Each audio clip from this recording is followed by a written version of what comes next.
What's up, hey, what's good, what's poppin'? I am Miss Bear. Welcome back to my channel. I appreciate you guys for sliding through and coming to kick it with me. As you guys can see from the title, I feel like I have not been reacting to Mr. Soul, like that.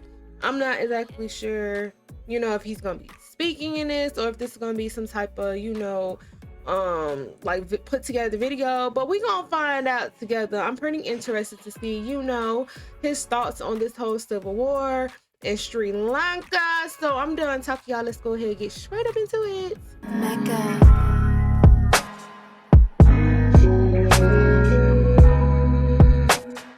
All right, y'all.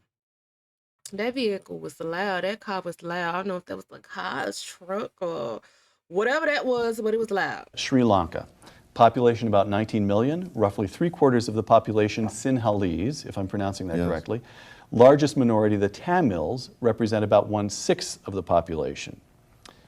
I quote from Affirmative Action Around the World once again, since the middle of the 20th century, Sri Lanka has undergone a remarkable and catastrophic change in the relationship between its majority and minority populations. Explain. Well, as of the time that Sri Lanka became an independent nation, at the on the late 40s, yes, people inside and outside of Sri Lanka were holding it up to the world as an example of harmony between majorities and minorities, and saying we can learn from Sri Lanka because it's so peaceful that people get along together. In the first half of the 20th century, there was not a single race riot between the Sinhalese and the Tamils. And there are many evidences of the amity between the two groups. Do you have one? Is this a case where one group is substantially more prosperous than the yes, other? Once again, the Tamils, who are the minority, are much more prosperous. And again, they're particularly good in things like science and math. And there are historical reasons for this, that in colonial times, the British and the Americans sent missionaries to Sri Lanka. Ceylon, as it was called then. The British colonial officials gave the British missionaries. I don't mean to talk through the video, y'all, so I apologize.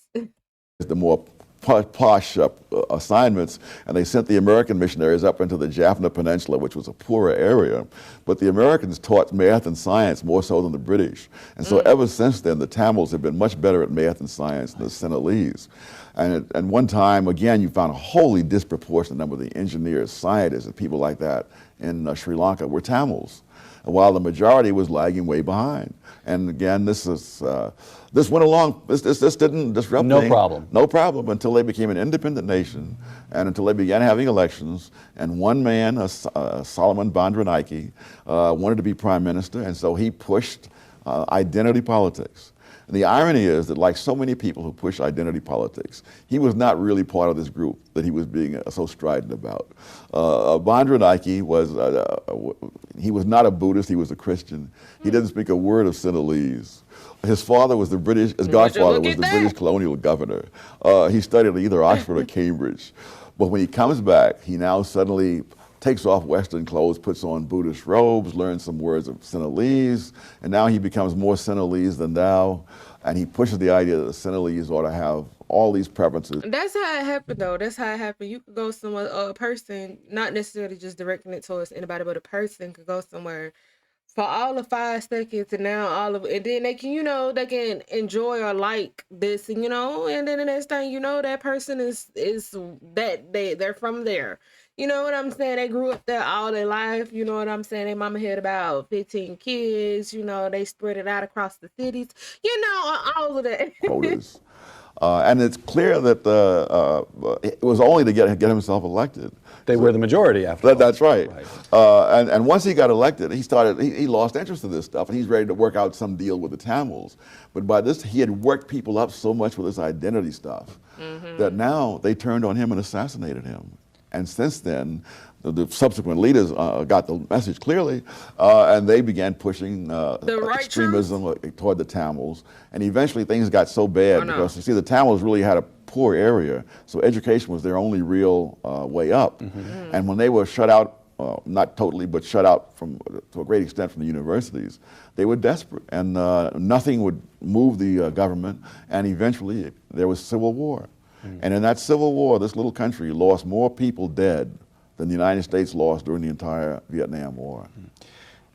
Sri Lanka, quoting you, represents a tragic mockery of the underlying assumption of being able to control the course of events, an assumption implicit in affirmative action policies around the world, Yes. close quote. That is to say, social engineers actually think they can engineer society. They say it and they think it and they say it. They just can't do it. Now, but Tom, isn't that an assumption implicit in virtually all government policy? You educate the population because you think the nation, whatever nation is in question, will become more prosperous as a result. You build strong defenses because you think that's a way of preventing war. Oh. I mean, what is distinctive about the assumption in affirmative action? I guess it's the belief that you can sort of micromanage the results, and you can't. When you educate the people, you don't say, now you go off there and become a chemist, and you go become a draftsman and so forth. You educate them, and then you turn them loose and let them sort themselves out. With affirmative action, you're prescribing actual end results, and that's where you've gone beyond what you're capable of. I see. Okay. I didn't even mean to cut him off on his last word, y'all. We're going to end that video right there, though.